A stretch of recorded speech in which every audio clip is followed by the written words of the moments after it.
Mark from Rochester, Minnesota asks, it seems like air travel is the same whether you fly US Air or Delta or United or Southwest. Why is this? Has the FAA so overregulated the industry that each company has no room to differentiate their services and therefore can only compete on price alone? Also, why is it that none of these airlines that file bankruptcy ever go out of business?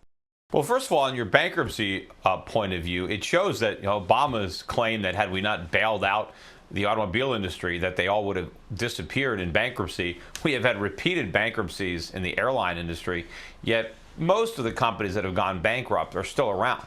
There is still a lot of goodwill associated with these names, and of course they have all the infrastructure, they have all the planes.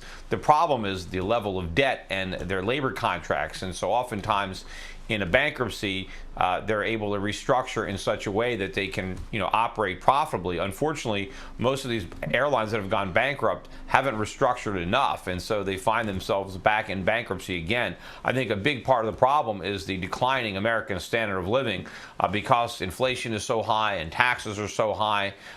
The average American family is, they don't have the money to fly, and so they can't fly as much, and so that puts a lot of pressure on the airlines to lower prices. Meanwhile, their costs are going up, and so they're constantly having problems.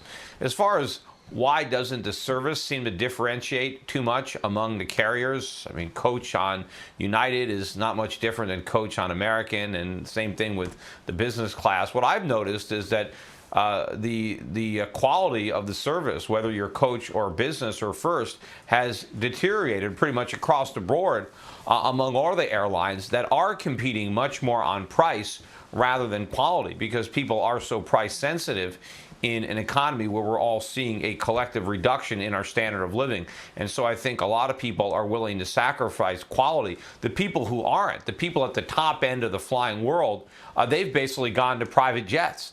So a lot of the people that used to fly first class are now just flying in private jets because the quality of first class is down so much that they are paying extra by flying privately in order to get a better experience. And a lot of it is not necessarily that the seats aren't comfortable enough or that the meals aren't as good. It's the long lines. It's the hassles that are now associated with air travel that a lot of people want to avoid. And I think a lot of Americans avoid the hassles by not flying at all. And so the airline industry, I think, is under a lot of pressure, and I think you're going to continue to see this degradation of service.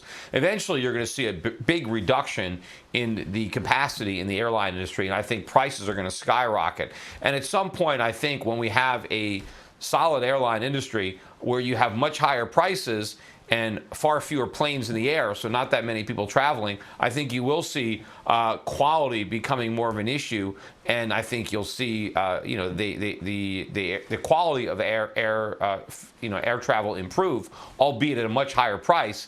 And the bad news is not that many Americans are going to be flying in these planes to enjoy the higher quality. It might be a lot of foreign tourists who are here taking advantage of the cheap dollar.